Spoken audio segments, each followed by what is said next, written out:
नमस्कार मित्रों, मेरे YouTube चैनल वास्तु दर्शन में आप सभी का हार्दिक स्वागत है। आज पुनः आपके सामने अलग ही टॉपिक लेके प्रस्तुत हुआ। आज अपने बात करेंगे छोटी छोटी चीज़ें जो दिन प्रतिदिन अपने सामने है, उन चीज़ों पे वास्तु दोष कैसे लगता है, उनकी नकारात्मक ऊर्जा कैसे प्राप्त होती है। चलिए जानते हैं। सर्वप्रथम, घर में बचा हुआ आटा। रात को बचे हुए आटे को यदि फ्रिज में डालकर रखा जाए तो वो भी नकारात्मक ऊर्जा प्राप्त होती है। इसलिए ध्यान रहे, रात को यदि आटा बच जाता है तो उसकी रोटी बना के गाय के लिए रख दें। आटा कटोरी में डाल के फ्रिज में ना रखें। अच्छा, दूसरी बात करते हैं, कभी भी झाड़ू को घर में खड़ा न रखना चाहिए और न ही ऐसे रखें कि कभी बार बार उसमें पैर आते रहे। झाड़ू का घर के अंदर बहुत ही बड़ा महत्वपूर्ण पार्ट माना जाता है और झाड़ू को हमेशा कई ऐसी जगह रखें ताकि हर किसी के नजर में नहीं आवे। तीसरी चीज है, घर के मुख्य द्वार के पीछे किसी भी प्रकार का लाठी, डंडा या हथियार नहीं रखना चाहिए। लाठी, डंडा या हथियार रखने से महालक्ष्मी रुष्ट होती है। आगे बढ़ते हैं। नेक्स्ट, अपने घर में हमेशा मुख्य द्वार के पास किसी भी अमावस्या के दिन सिंदूर और घी से स्वस्तिक के निशान बना के रखें। सनातन संस्कृति के अनुसार घर के बाहर शुभ चिन्ह यदि बनाए जाएं तो सुख समृद्धि बनी रहती है, माँ लक्ष्मी की कृपा हमेशा बनी रहती है। अच्छा, हो सके तो अपने मुख्य द्वार के ऊपर गणपति जी का तस्वीर भी लगाए, लेकिन गणपति जी की तस्वीर लगाने के पीछे थोड़ा उसको समझना पड़ेगा। श्री गणेश जी की तस्वीर मुख्य द्वार पे कैसे लगाई जाती है, आज मैं उसको भी बताता हूँ आपको। गणपति जी की तस्वीर यदि मुख्य द्वार पे आपको लगानी है तो दो तस्वीरें एक जैसी लानी पड़ेगी और दोनों द्वार पे बिल्कुल एक समान नाप करके एक समान कीला लगानी पड़ेगी और एक तस्वीर यूं और एक तस्वीर यूं, दोनों द्वार अंदर और बाहर की तरफ लगानी पड़ेगी। इस प्रकार यदि अपने लगाते हैं तो ही गणपति जी की तस्वीर मुख्य द्वार पर लगाया जा सकता है। ऐसा क्यों होता है? तो इसके पीछे मान्यता है कि गणपति जी के आगे रिद्धि सिद्धि और पीछे दरिद्रता का निवास होता है। अच्छा, अपने भवन के अंदर न तो अपने बाहर दरिद्रता चाहते हैं, न ही अंदर दरिद्रता चाहते हैं। इसके लिए अपने ये करते हैं कि गणपति जी की तस्वीर दोनों लगाएं, दोनों ओर। इससे सुख समृद्धि और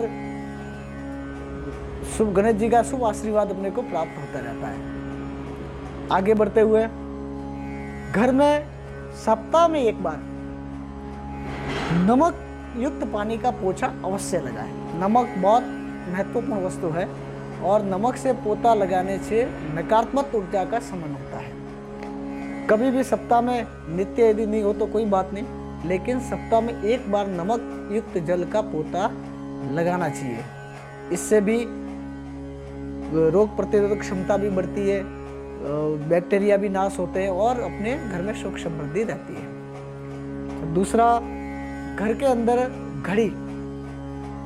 घड़ी को हमेशा उत्तर दिशा में लगाएं। घड़ी की दिशा उत्तर दिशा उपयुक्त मानी गई है। अच्छा, दूसरा, घड़ी का एक और भी कारण है, घड़ी को चालू करके किसी को गिफ्ट ना दे। ये भी मित्रों बहुत बड़ा लॉजिक है। घड़ी यदि गिफ्ट देनी है तो उसके सेल और घड़ी अलग पैक करके दिया जाए। घड़ी के अंदर सेल डाल के उसको चालू करके किसी को गिफ्ट पैक करके नहीं देनी चाहिए। इसके आगे बढ़ते हैं। सप्ताह में एक बार घर के अंदर गूगल का धूप अवश्य जलाएं। गूगल के अंदर खराब बैक्टीरिया का नाश करने की बहुत अच्छी क्षमता होती है। सुगंधित वातावरण भी रहता है और सुगंध हमेशा मन को शांति देता है। यदि प्रातःकाल आप गूगल का धूप यदि घर में जलाते हैं तो मानसिक शांति मिलती है और सुगंध हमेशा मानसिक शांति देता है। अब किचन में होने वाली त्रुटियों की बात करते हैं। किचन में हमेशा सर्वप्रथम भोजन बनाने की तैयारी में सर्वप्रथम पहली रोटी जो बनती है वो गाय को देनी चाहिए। उसमें परिवार के किसी भी व्यक्ति को नहीं देनी चाहिए। यदि परिवार का व्यक्ति उस रोटी को खाता है तो गोग्रास माना गया है। अच्छा, दूसरे सबसे लास्ट जो आटे की रोटी बचती है, जो आटा सबसे लास्ट बचता है, उस रोटी को कुत्ते को खिलानी चाहिए। अपनी सनातन संस्कृति के अंदर घर में बनने वाले भोजन के लिए ये महत्वपूर्ण माना गया है। पहली रोटी गाय को देना है और दूसरी रोटी कुत्ते को देना है। इससे भी महालक्ष्मी की कृपा और अन्नपूर्णा का भंडार भरा रहता है। अच्छा, दूसरा जानते हैं, घर में कभी भी सूखे फूल नहीं रखने चाहिए। यदि भगवान को भी पुष्प और पुष्पमाला अर्पण की है तो वो भी दूसरे दिन सूखने से पहले ही उसको उतार देनी चाहिए। यदि पितृदेव को भी पुष्पमाला अर्पित की है तो दूसरे दिन सूखने से पहले उस माला को उतार के एक जगह रखा जाए। घर के अंदर कभी भी सूखे पुष्प को जगह नहीं देनी चाहिए।